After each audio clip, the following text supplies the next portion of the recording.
Welcome back to the Urbanist. And today we're going to talk about zoning. It's going to be a very basic part of zoning. If you want something more specific to go deeper in, definitely again comment below or email me, and I'll go into that in a future video. Because remember, I have new videos every Tuesday and Friday, so definitely subscribe. But we're going to just go basically just a few slides, about 8 slides, about what zoning is, the very, very basics of zoning. So let's get started. And in future videos, we'll go more so into zoning. Hold on, there you go. So introduction to zoning.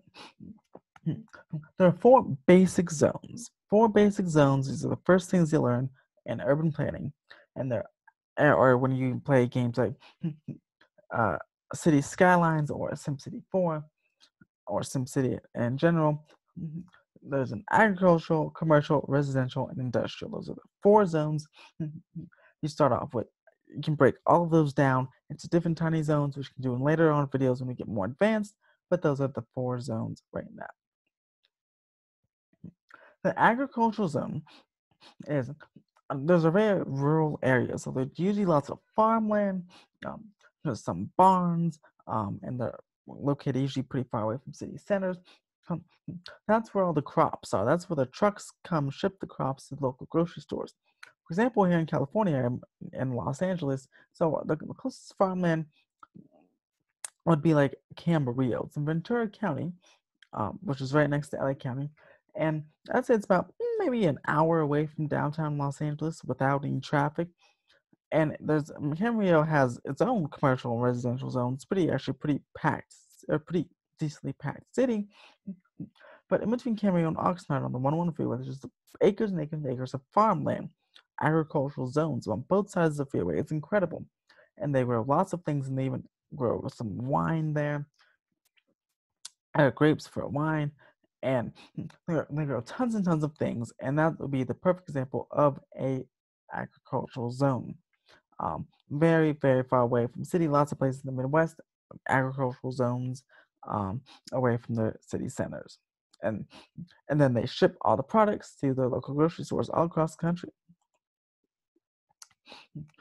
Commercial zones, these are the ones you encounter every single day of your life, basically. Even in this pandemic, potentially. This commercial zones consist of office space, retail stores, malls, theaters, restaurants, hotels, anything that has to do with any commercial activity. In fact, just about almost every single building in that skyline below, which it looks like which I believe is the New York skyline, or a mix of skylines, because I see the U.S. Bank Tower, as well as the One World Trade Center from New York. So basically, almost every building in that skyline below is a commercial building, especially the One World Trade and the U.S. Bank and Sears Tower. I think that's in there. Yeah, Willis Tower.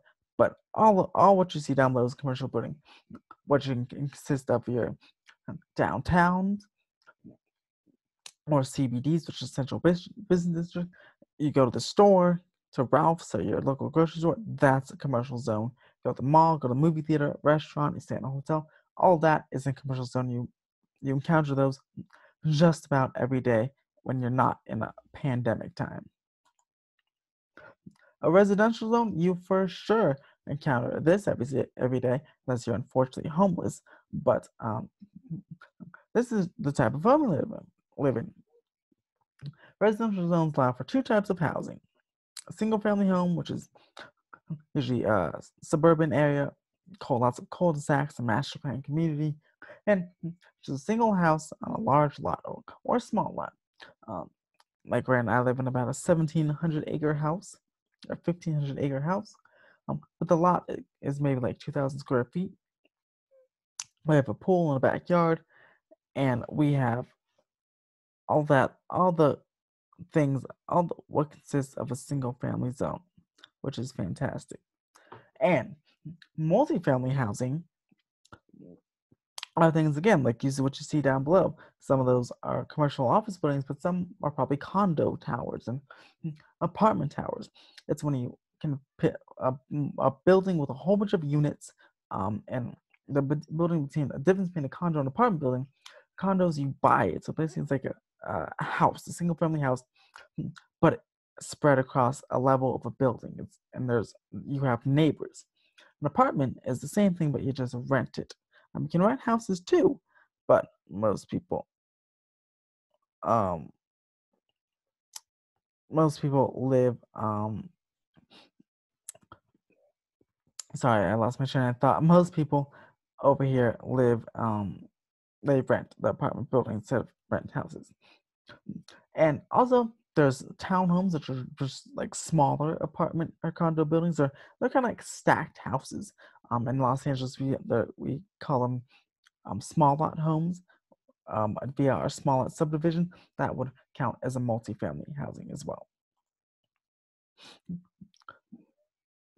In the industrial zone, that's well, basically all the pollution's made, except for maybe high tech industrial. But most industrial, that's where all the pollution. That's where the trucks, the trains are coming in, the cargo trains. 'Cause that's where the manufacturing's happening. They're making clothes, toys, furniture, um, car parts, a whole bunch of different items that you use every single day, like an iPhone or like this computer, this laptop I'm currently recording on, was manufactured in a HP plant somewhere, whatever state they do it in. But all the parts of it are manufactured in the plant. The phone, especially iPhone you're using, is manufactured in China or in not lots of stuff are manufactured in China, but it's mainly manufactured in everything you use is manufactured in some kind of plant. And there's also high tech industrial, which includes industrial sections industrial sectors where technological innovation is emphasized. Those are usually cleaner, more sustainable, and more efficient even. Again, less pollution, and it's something like a Tesla factory. That would be considered high-tech industrial because the way Elon Musk that makes those Tesla cars, it's very new, very high-tech, um, very modern, and very technologically advanced. So that would be an example of a high-tech industrial type of industry. And also, industrial zones consist of um, power companies like power lines, trash, landfills, recycling centers. All that would be part of the industrial zone. Then there's some special zones, specifically mixed use, hybrid industrial, and institutional. Mixed use zones are a mix of resident, usually is a mix, what it's called is a mix of zones. So usually it's a mix of residential and commercial in places like New York and CBDs across all across the world. You have there's an apartment building or a condo tower, and on the ground floor there's a market or there's a Target or some kind of store, and that's a commercial zone on the bottom, but residential on the top, and that's a mixed use.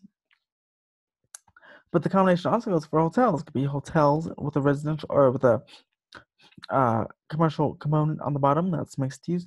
Offices in a hotel. There's sometimes um, there's part of the building's offices, part of it's hotel, part of it's a residential, and part of it's a hotel. It's usually never residential and offices. That usually I haven't seen a building like that, but there might be out there. So if so, definitely let me know and what city it's in, so I can definitely look it up. But for example, here in Los Angeles, the Ritz Carlton LA Live across the street from Staples Center is half condo tower and half hotel. So the hotels on the bottom and on the top are condos. That would be an example of a mixed use building in a mixed use zone. And on the bottom of that, actually, there's a restaurant. So again, more mixed use. Hybrid industrial is a live work zone. That's something I think, and for sure knows here it's in LA, but I don't know if it's in know if it's kind of like a new zone or if it's in other parts of the world as well. But a live work zone is where residents again live above their jobs. Um, and these aren't usually manufacturing jobs that live above, but just different types of smaller industrial jobs. Um, and even something like the Arts District in Los Angeles, that would be like an industrial slash residential. It'd be like a live work zone. Um, where they kind of renovate old industrial buildings and kind of live and work in them. Meaning, an artist, for example, went by an artist studio or a big studio and do his paintings there and live in it, but then also sell his paintings on, on the ground floor type of thing. So that's what the live work zone would be. Now, institutional zones are schools, libraries, museums, anything of that nature, science centers, any type of institutional educational thing for the family and for the residents. And sorry for the blurry map. I tried to make it as least blurry as possible. But here's an example of the LA zoning map. Starting my last slide here. As you can see, the CBD, which is right here. This is the 10 freeway. This is the 101 and the 5 freeways, 101, 5 freeway, and the 110. This is downtown LA. This whole area right here is industrial. This is the live work area. This is the office area, and this purple is that mixed use area. There's a lot of residential and offices, and this is where most people live and work in downtown Los Angeles as well. But they're actually rezoning the downtown LA 2040 plan to make this purple kind of go all over to allow for more residents. About 100,000 residents live in downtown LA by 2040, and there are currently I think 70 or 80,000 living downtown right now. And see, here's the large swath of LA. This is Beverly Hills. This is different. This is Santa Monica, which is not part of the city of LA. And this is Culver City and Inglewood. So these swaths, this is not LA. Only this part is LA, and all these are kind of residential, low density residential, and that's nothing density, which we'll talk about in a different video. The different shades of color are different densities. This is high density. These are low density building, low density zoning. So that's why it's that color, but there's lots of residential and commercial as well. All right, guys, thank you so much for watching this short video on the very basics, very basics of zoning. And again, like and subscribe for more great urban planning videos. If there's a certain topic you want me to go over, either comment below or email me. Email me this up at ethan.theurbanist@gmail.com. And there are new videos every Tuesday and Friday, so stay tuned. And next video, on Friday, this Friday, we'll be discussing density. So stay tuned for that. Subscribe for more updates. And as always, have a great urbanist day.